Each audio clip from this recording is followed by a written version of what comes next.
So, dito tayo guys sa garden ko. Garden ko, ha? Yan. Ang inday ninyo ay may tanim na kamote. Yan.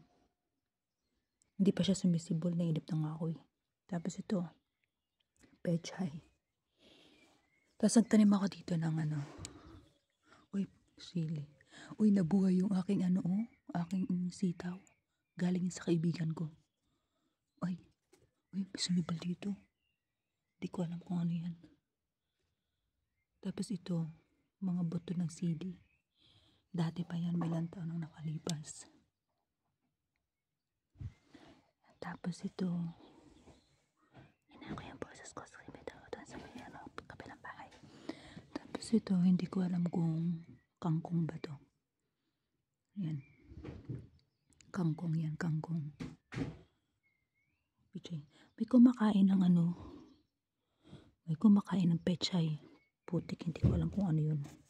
Nalulusaw na lang. Yan. Ito, bulaklak siya.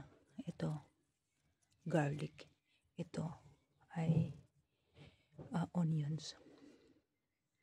So, ito, pinulot ko dun sa mabango siya. Hindi ko alam kung parang siya, herba buena.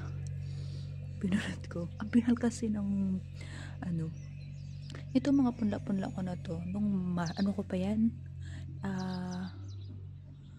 February ko pa pinunla yan. Excited magtanim. Meron akong cucumber. Tapos ito naman, bulaklak. Hindi ko alam kung anong bulaklak. Bala yan. Pinunla ko yan. Yung pechay ko. Dinalawa-dalawa ko yung pagtatanim kasi kung mamatay man, at least meron pang isang nabuhay. Ay, lahat sila nabuhay. Okay lang yan. Paghiwalayin ko na lang sila pagdating ng oras. Hindi kayo pwede magsama. Kailangan nyo maghiwalay. Ayan, yung rose ko. Ang pangit na. So, sobrang excited ko kasi guys. Natunaw siya. Kasi sa sobrang lamig sa gabi. Malamig kasi sa gabi.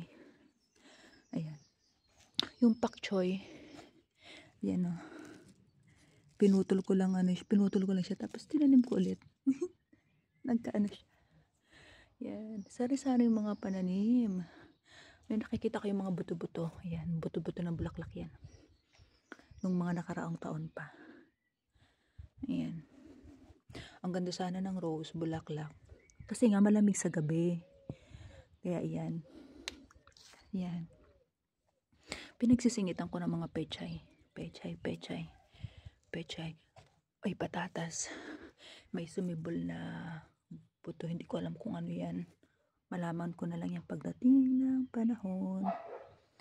So, yan ang aking mga tanim dito sa garden. Ayan. May pechay pa din. Putek, may kumakain talaga ng may kumakain talaga ng pechay. Ano kaya yun? Tawag nila islak.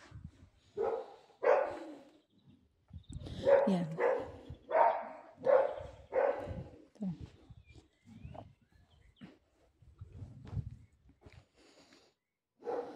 Mga tanim ni